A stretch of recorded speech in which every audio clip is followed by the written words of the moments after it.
Hello， 大家好 ，Big Joe here。那欢迎来到我的频道。那这个频道是关于产品经理、个人成长和职业发展的一个频道。有兴趣欢迎订阅我的频道，有问题欢迎留言。那这个频道自然是产品经理相关的频道呢，很多人都会来向我请教，问我怎么成为产品经理等等之类的。那越来越多人找到我的时候呢，有一点我总是要跟大家讲说，产品经理其实呢也没有你想的那么好。我虽然自己经常说产品经理这个好那个好，但是呢并不是适合每一个人。很多时候呢我自己也觉得非常苦逼。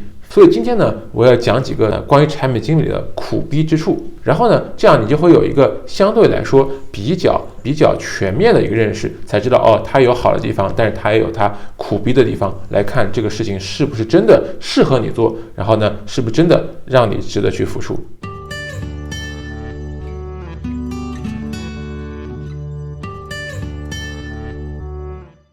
第一个，产品经理的责任几乎是无限的。举个例子，那我们在做一个季度的规划的时候，对吧？我们比如说我们有5个工程师，我们会说啊，这个工程师有5个人，每个人一个季度有12个礼拜，然后呢，可能他们谁要请1个礼拜的假，谁要请2个礼拜的假，那么一共加在一起，他整个季度一共多少个小时？这是整个工程师的时间，假设他每个礼拜工作40个小时，对，那我们于是把这个分配开啊，这个项目需要，比如说30个小时，那这个项目给这个人，20个小时给那个人。大家想想看，在这个规划里面，其实大家是有一个界限的，就是一个工程师一个礼拜工作40小时，那除去他的放假或休假的时间，那整个季度他就一共只有这么多个小时，所以呢，他的责任呢是有一定界限的。我们在这个界限之内给大家分配任务。产品经理是没有这个责任的界限的，就是这个产品只要跟你有关。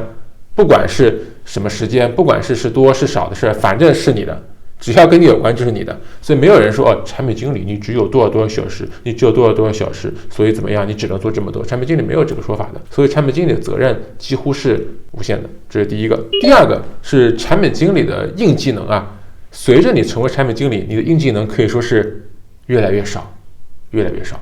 在多少样呀辗转反侧不能入眠的夜里，我都问我自己这样一个哲学的问题。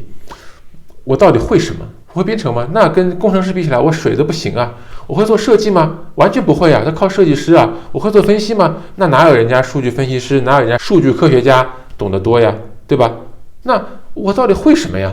那久而久之，你会发现，其实你没有什么硬技能，基本上都是忽悠，不对，基本上靠什么样呀？管理整个团队来做事情。对不对？那所以呢，如果你是那种希望自己技不压身而非常有安全感的呢，希望自己有硬技能的呢，产品经理你会发现你到后面越来越觉得自己没有硬技能。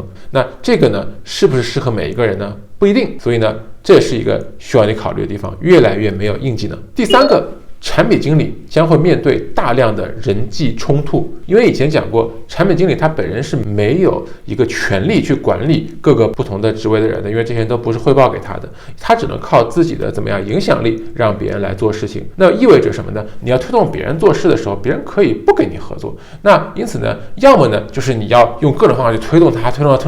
如果做得好呢，当然是不错；做得不好呢，各个职能的人都可能会讨厌你。你这个时候你心里会非常非常难过，或者呢，你推动一件事情，结果大家都不跟你合作，然后你这个地方呢，你的内心就非常非常痛苦，推动事情推动不了。所以呢，总而言之呢，产品经理将会面临着各种各样的人际冲突。那说到这个呢，大家可以看到，在我们这个描述区里面的这个链接里面，链接里面列了一个这个微信的一篇文章，很有意思。他就说怎么样可以让人快乐呢？上面说到说，产品经理别想了。产品经理是不会快乐的，我觉得这个讲的非常的有意思，因为他面临大量的人际冲突，所以呢，他并不是每一个人都一定会喜欢这样的事情。总而言之呢，产品经理的责任几乎是无限的，产品经理的硬技能越来越少，而且他面对的大量的人际冲突。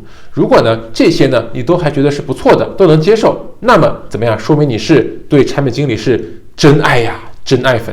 这个频道讲的东西一定是非常适合你的，也选对了你的职业方向。那么也许你听了之后发现啊，原来我没有想象中的那么好，原来还是有很多不现实的期待，那说明这个可能不一定非常适合你。我也怎么样，赶紧实力劝退，那也是一个正确的一个选择。好，那如果你喜欢今天的节目，请给我们点赞，有任何问题请在留言区给我留言。如果有兴趣继续关注我们节目，请订阅并且开启小铃铛哦。